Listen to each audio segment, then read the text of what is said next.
player either with RunBlogRun or with Dr. Simon Bartold, who is the man behind the re-emergence of Salomon. Salomon's always been a great brand, great quality product. A lot of people knew it in trail and stuff, but you're going to know it in running. And for 3 years, Simon's actually had the same stories told me about the evolution of running, and that's what I wanted him to talk about today. So, Simon, thank you. My pleasure, Larry. Thank you. All right, so first question. Tell us about, so you've got 3 shoes. Yeah. And it's about the evolution of the runner, kind of in the running fitness. Tell us what your thoughts are and why you did it this way. Well, it's a great question. So we're calling this the Run Avenue, okay?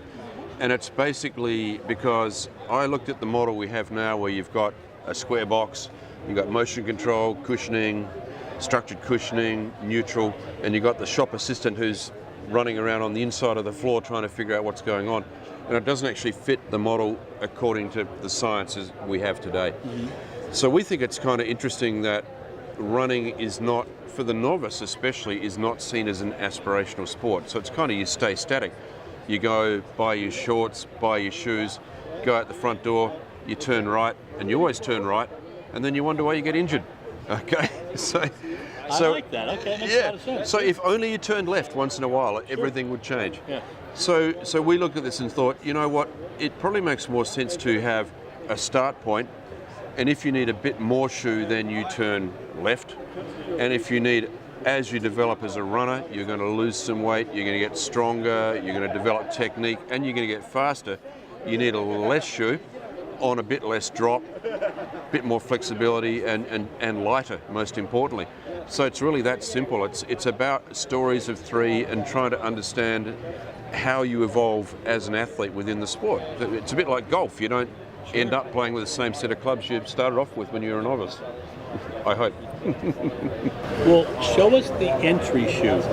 Is that the correct way? Yeah. So this is like a T-junction, right? So you come in and you enter the avenue with this shoe. So this shoe is called the Sonic. Okay. And basically, the philosophy behind this shoe is it's pretty hard to make a mistake with this. So if you're not sure about the profile of your running athlete, then it would be pretty hard to mess it up with this shoe. So it's a real go-to sort of product. We've done a whole heap of stuff on this shoe that really is designed to try and help the athlete get from contact through to propulsion as effectively and efficiently as they can. We think that's quite important. We call that forward transition. So we basically split this shoe in half, and you see it's got this big line down the middle here.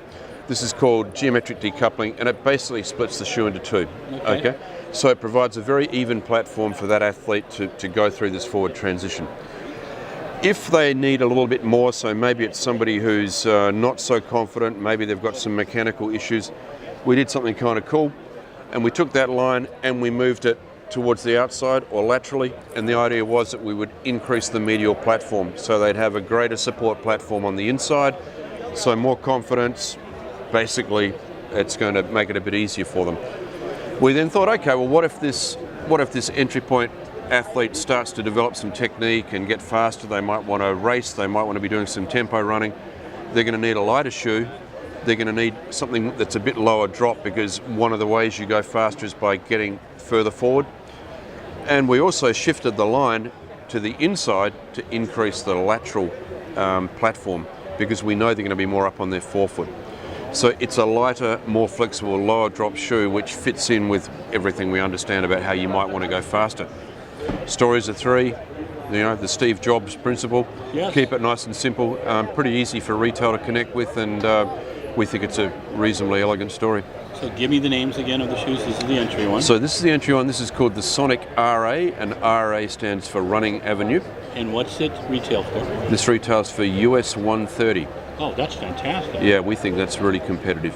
And this is the second shoe, right? This is the second shoe. So this is the shoe that's a little bit more shoe, and this is called the RA Max, the Sonic RA Max. Oh, nice. And this comes in at US $130. Wow, I think you got a system going there. Maybe. Yeah. And this is the Sonic Pro, Sonic RA Pro, and this costs $130. Wow. Amazing.